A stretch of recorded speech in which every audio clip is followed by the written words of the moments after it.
Welcome back. In this video, we'll be talking about audience. So we'll be continuing on with the same sort of stuff we talked about in the tone video, tone and voice, kind of how to use the correct tone. So we're going to start out a little bit broader. Now, in the last video, I used some kind of specifics if you're emailing your boss. But it's also not a tweet, right? In a tweet, it's kind of anybody theoretically could be the audience. So what I want to do with this video is begin to just think about situation-dependent audiences. What I mean by that is your audience in a specific situation changes. Who you're talking to at a specific point in time dictates or helps you understand the best way to communicate with that person. All right, so let's look at it, kind of an example or explanation of that. So if I'm considering my audience, the person on the lower right-hand corner here is a judge. How am I going to speak, right? Formal or informal? What kind of language am I going to use? What's my word choice? How am I constructing my sentences? Because again, I want to be very intentional about it, right? So some of you will probably say, well, I'm probably pretty formal, right? How would I talk to this pretty rocking grandma here in the upper left corner?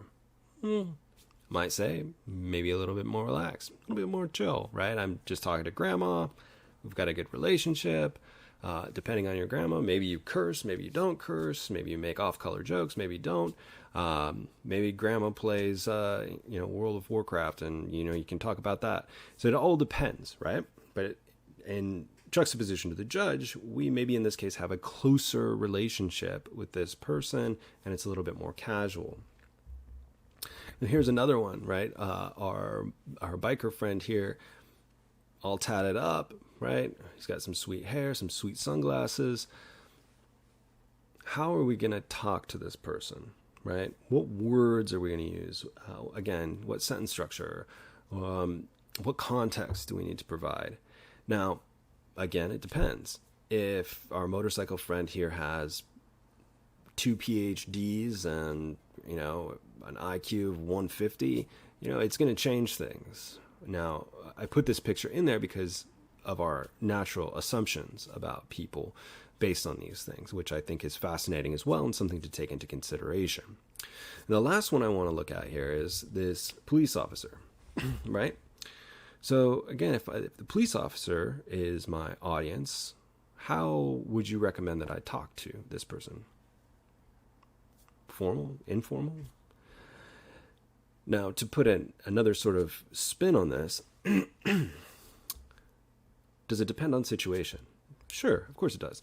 If I am speeding down the road and I'm going way over the speed limit, I get pulled over, I'm probably going to be, at least personally, pretty formal. Yes, ma'am, no, ma'am, yes, sir, no, sir, right? Showing respect. It's a professional environment.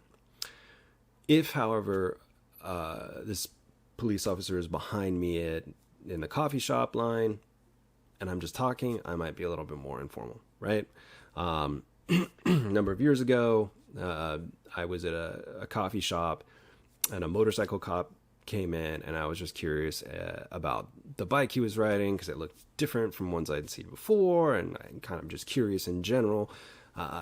So a very casual conversation. He was very cool about it.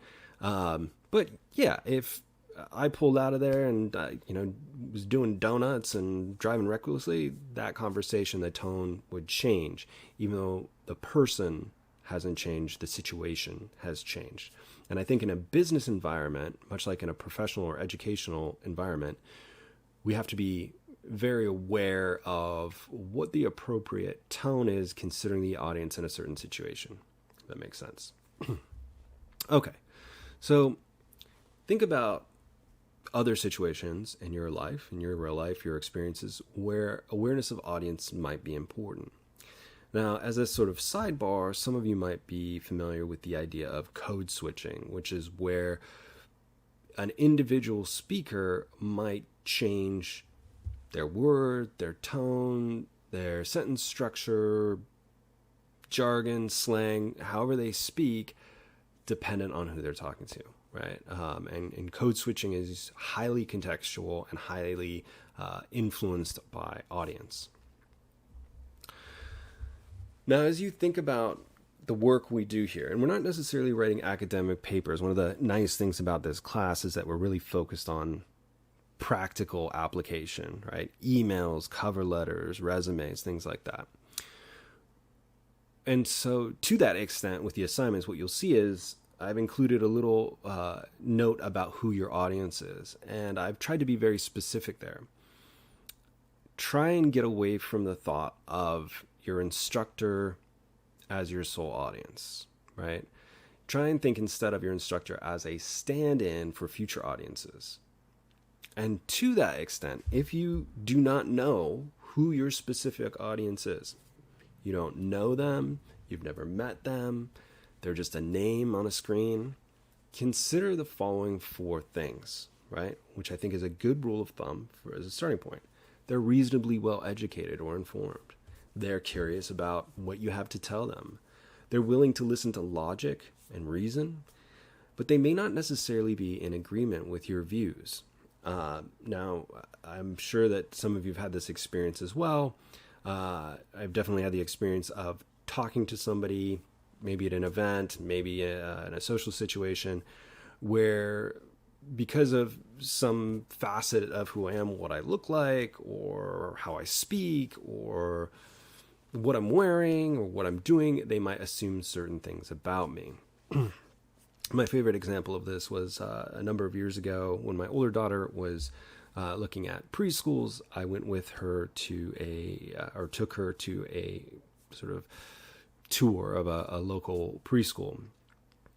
And so I'm talking to this person that's giving us the tour. And at the time, it was a summer. I wasn't working. Was wearing a T-shirt for a band I like. I was wearing Carhartt work pants, which is what I find comfortable. I had long hair down past my shoulders at the time. And I'm talking to this person, and I find out that the preschool is connected to Shoreline Community College. And I said, "Oh, that's great. I work there." And this person giving us the tour said, "Oh, really? Well, what do you do there?" And I said, "Well, I'm a professor. I teach English." And she sort of got this incredibly surprised look on her face and said, "You're a professor?" And then I could tell she felt immediately bad about it. But because I did not fit what the assumption was of being a professor, the assumption was different, right? So we have to be careful, right, in multiple circumstances of thinking about who people are, what their background is, because if it's somebody we've never met before, those assumptions can impede or get in the way of our communication. Okay, so things to think about, and the way that audience specifically influences your communication, and we'll see this with our email exercises. It influences what information you can include, right? Can you include specific information about technical details or scientific things or specific jargon? What information can you leave out, right? What does that other person already know?